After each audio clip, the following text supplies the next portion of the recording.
Mabuhay Pilipinas! Maligayang pagbabalik dito sa aking channel, pero kung bago ka lang, pasuyo ng like and subscribe. Salamat agad. Ngayong araw ng Lunes, September 23, 2024, kabayan, update lamang po tayo sa ating pong panahon.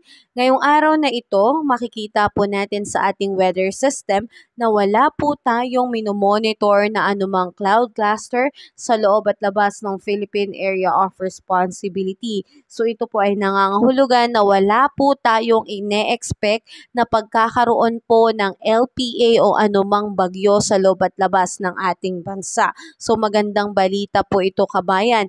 Pero patuloy pa rin po ang epekto ng southwest monsoon dito po sa may extreme northern Luzon. So asahan natin na ang apektadong lugar po ng habagat ay ito pong Ilocos Norte at Ilocos Sur na makakaranas po ng partly cloudy to cloudy skies with isolated rain shower or thunderstorm. Nandyan pa rin po ang posibilidad ng pagkakaroon po ng pagbaha and landslide lalo na po sa mga prone areas. Samantalang naapektuhan naman po ng easterlies o mainit na hangin mula sa Karagatang Pasipiko, ito pong lugar ng Eastern Visayas, Caraga at Davao Region. So inaasahan ang pagkakaroon po ng bahagyang maulap hanggang sa maulap na papawrin na may manakanakang pag-ulan na may kasamang kulog at kidlat, lalo na sa hapon at sa gabi. So ingat ang lahat dahil may posibilidad ng pagkakaroon po ng biglaang flash flood and landslide. Samantalang asahan naman po natin dito po sa Metro Manila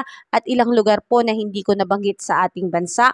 Asahan ang pagkakaroon po ng medyo makulimlim na kaulapan na may kalat-kalat na pag-ulan, kulog at kidlat. Ganon din po sa hapon at sa gabi, asahan po natin yan.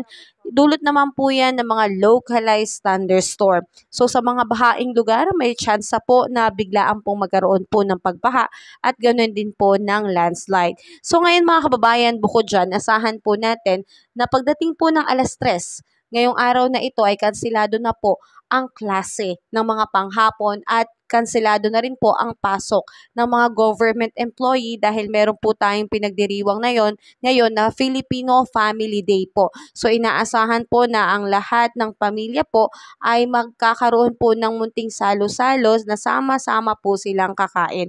So i-enjoyin po natin tong araw na ito, kabayan, dahil maganda rin po ang ating panahon, wala tayong inaasahang bagyo o LPA. So sulitin na rin po natin yung araw na ito para makasama po natin, makasabay natin sa hapagkainan ang ating mga mahal sa buhay.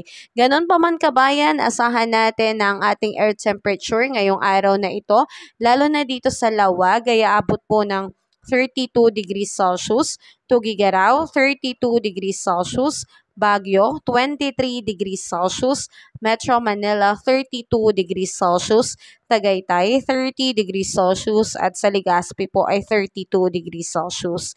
Dito naman sa may Puerto Princesa, aabot po ng 32 degrees Celsius, Iloilo, Tacloban, Cebu, Cagayan de Oro, 32 degrees Celsius. Zamboanga at Davao po ay 33 degrees Celsius. So mga kababayan, asahan natin pagdating sa katanghalian ay maliwalas na panahon ang mararanasan. Pero pagdating sa hapon at sa gabi, may tsansa na po ng pagkakaroon po ng pag-ulan. At dahil nga po may nakataas pa rin pong gale warning signal dito po sa may Batanes, Babuyan Island at Ilocos Norte, pinag-iingat po natin ang ating mga kababayang mga mangingisda na sana'y wag po muna tayong pumalaot dahil posible pong maging mapanganib at mataas ang alon sa karagatan. Unahin po muna natin ang ating kaligtasan, kabayan. At muli tayo po ay patuloy pong mag-antabay sa ating ulat, panahon. Keep safe po tayo mga kababayan and have a safe day po sa atin at sa buong pamilya natin. Ingat, kabayan! Kabayan, kung nakatulong sa iyo ang video na to, huwag mo namang kalimutang mag-like and subscribe at pasuyo na rin po, pahit na rin po ng notification bell para updated ka sa mga susunod ko pang weather update. Muli, maraming salamat, ingat, God bless po, kabayan.